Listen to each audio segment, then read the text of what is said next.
So I said, well, I don't know the answer to that, but they just said that you need to come back and sign these things. So he says, will you go back and tell them that I'll be there in a little while and that it can wait until I get back? And so that's kind of the Carol Shelby story that I detected. And so it was a really exciting time because we were a small shop and we were winning all those championships. It was a really, really exciting time with a bunch of really great guys. Like this organization called the Original Venice Crew, which is not just the Mustangs. The Original Venice Crew and all the guys that were there during the championship years, like Charlie Agapone, Terry Agapone, Mike Donovan, and just a whole crew of great craftsmen that made those cars run. Phil Remington, and they were just Ted Sutton, and unfortunately a number of the guys have moved on. But it was a wonderful, wonderful time to work there and very exciting. So Aaron, you mentioned you're a huge F1 fan. Huge F1 fan. And I think a lot of people don't realize necessarily that Carol was in, I think, 7 or 8 races in F1. Can you talk a little bit about that? And with, I think Vegas is going to host a race. Is there any potential that Shelby might try to get involved? Sure, yeah, it was, Carol's obviously known more for sports car winnings and successes, but he did race both for the Aston Martin F1 team, which unfortunately was probably a year or two too late in their car design. They were not quite keeping up with things. That was 59. And then also he had a Maserati 250F that he raced on a number of races as well. So I think he got a 6th place finish in one race, but most of the time the equipment he had wasn't fantastic compared to the sports cars he was racing. But it was a tight-knit community, as everybody knows. Back in the 50s, guys raced all sorts of different types of cars. It wasn't just an F1 driver or a sports car driver or an endurance driver. They took whatever that was offered to him that weekend. So I think he was always proud of that, but kind of on the fringes of it there. But I think through his work with Aston Martin on the sports car side, that's what prompted them to use him on the F1 side as well. So yeah, we're excited about the Las Vegas Formula One race coming up later this year in November. It's our backyard from a Shelby perspective. For those of you that have been to Las Vegas and seen Shelby's facility there just south of the Strip, kind of near the airport on I-15 right here.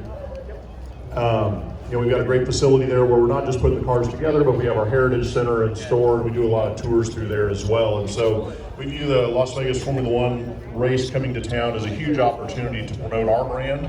Obviously, Shelby's not in Formula One today, nor is Ford, but there's a lot of association with that. And last year we saw, actually I've seen it a couple of times now, but I think in the Melbourne race they used Shelby Cobras as the driver parade lap cars.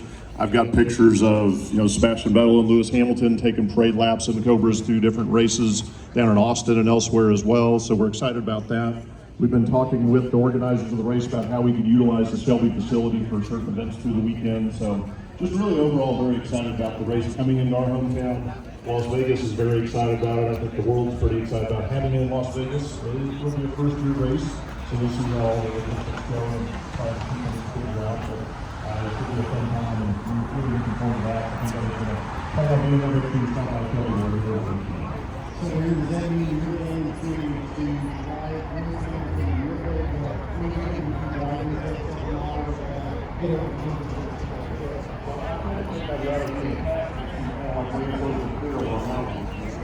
Lewis Hamilton said I'm over himself, and I think he's better than him on that. I think he enjoyed it quite a bit. I'm sure he could teach me quite a few things. So Lance, the world has changed a little bit. At one time, a lot of the men involved in Shelby back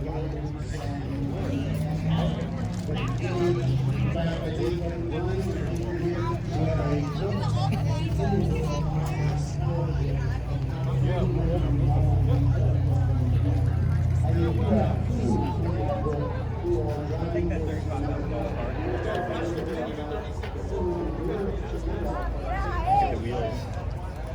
Yeah, the crazy thing is when I came home from that, I just kind of gives it a lot of money for that.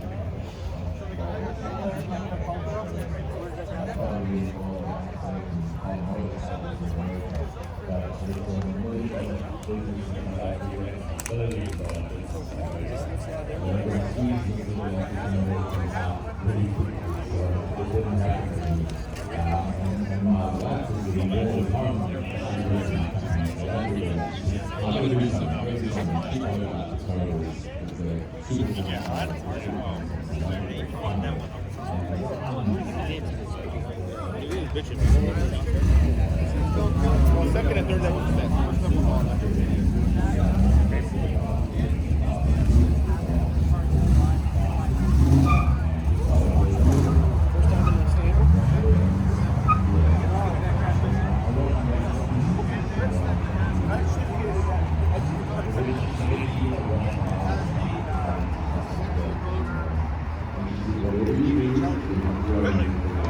Rotary generator. Rotary generator. We get a single rotor, fully balanced, but it's that stays big.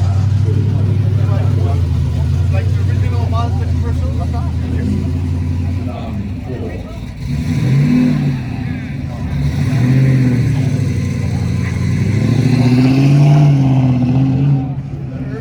Early Mazda was to put a nickel on the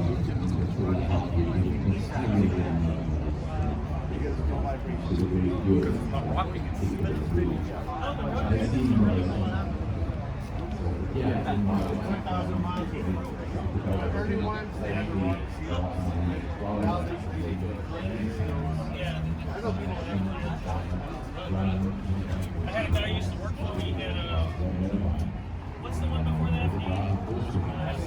FC and had 260,000 miles on it. I couldn't believe it. I was like, but it smoked a lot all the time.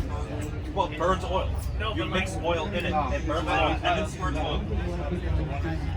But he didn't get the blue ones getting out of the oil. Yeah, two-stroke oil.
There were some impromptu events that occurred.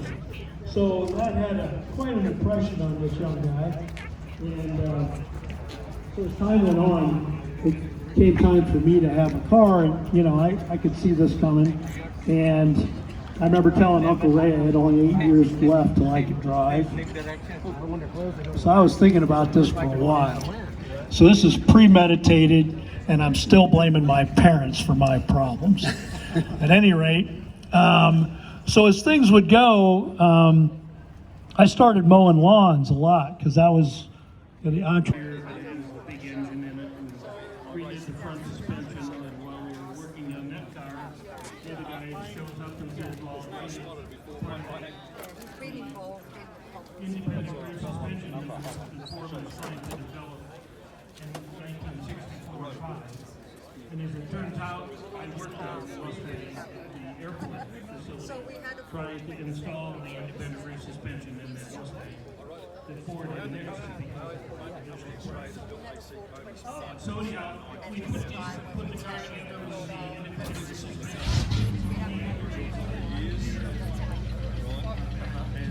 What happened was we built a contract by Ferrari to build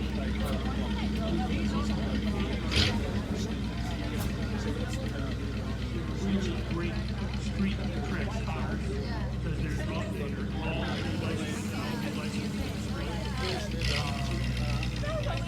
the street.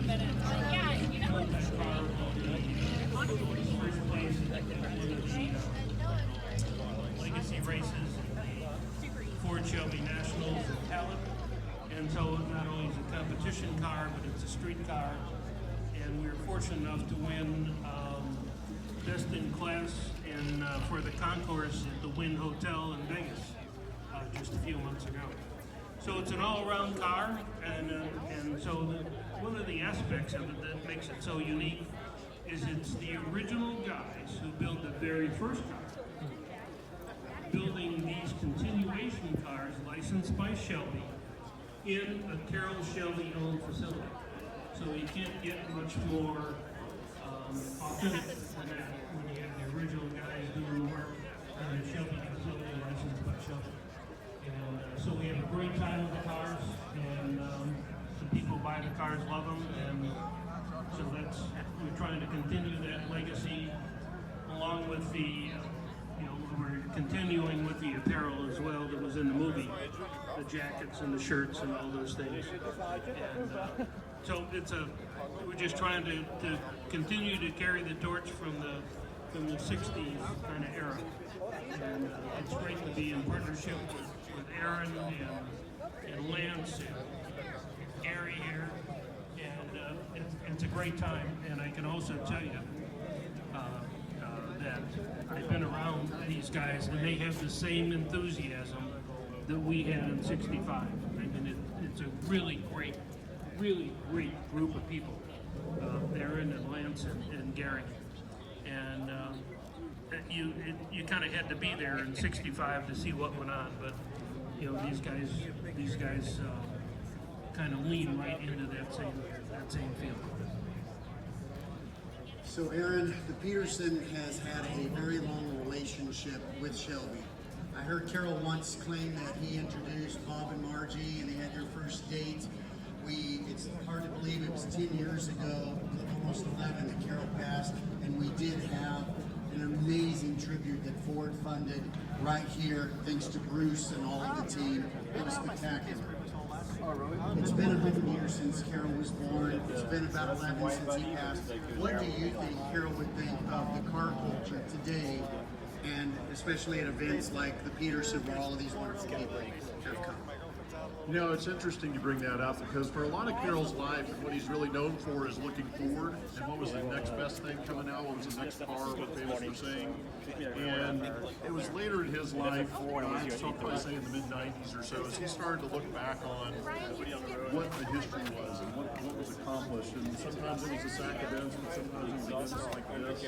And he would show up and he probably didn't fully appreciate it when he started, but as he got into probably the last 10 years of his life, I know he really appreciated the history.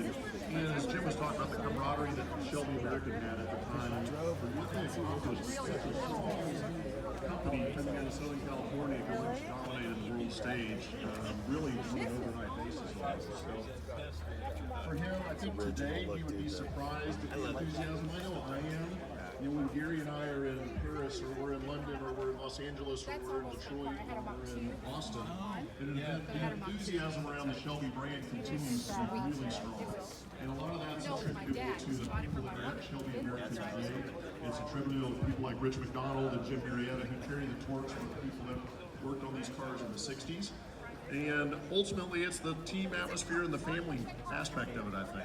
And Carroll was a family man as far as everybody in the car world was a friend of Carroll. And everybody in the Shelby world was a good friend of his. And he had a great sense of being able to remember people, remember their history and where they met, and just make people feel at ease around him. And that kind of personality carries into the team today. I'm really impressed to see what not only the Peterson Museum's done here, but just what the Shelby clubs around the country are doing today. And as a follow-up for that, Lance, a lot of people thought nobody 50 plus years later would care about owning a GT40 or what you're still seeing and making demand for these cars.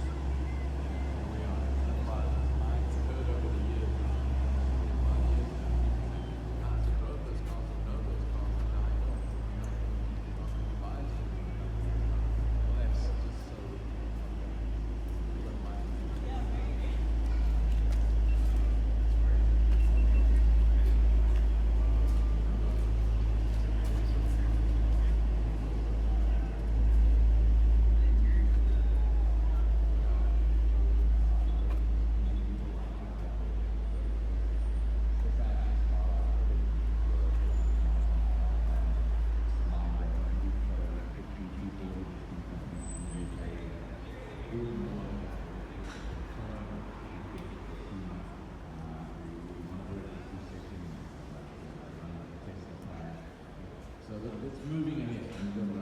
We've got young buyers that come online. So I'm happy to see progress until 2024, GT4 into the end of 2024, Shelby Event towards 2025. So continuing on, Gary, for you, like Aaron said, Carol was always looking at the next one. Can you tell us, a lot of people are concerned with EVs that ICEs are going to go away. What is the next one? Where is Shelby going overall? And I'm, as your PR person, saying do not give anything out we're not supposed to. But tell us about looking forward. Where's the direction Shelby's going? Well, here we are years later, and we're still taking direction from Scott. At any rate, no, I think that, Scott brought it up earlier, Jim's brought it up earlier. We got car people running car companies, and that's really made the difference, I think, in the last, 6 or 7 years. And we got those of us who are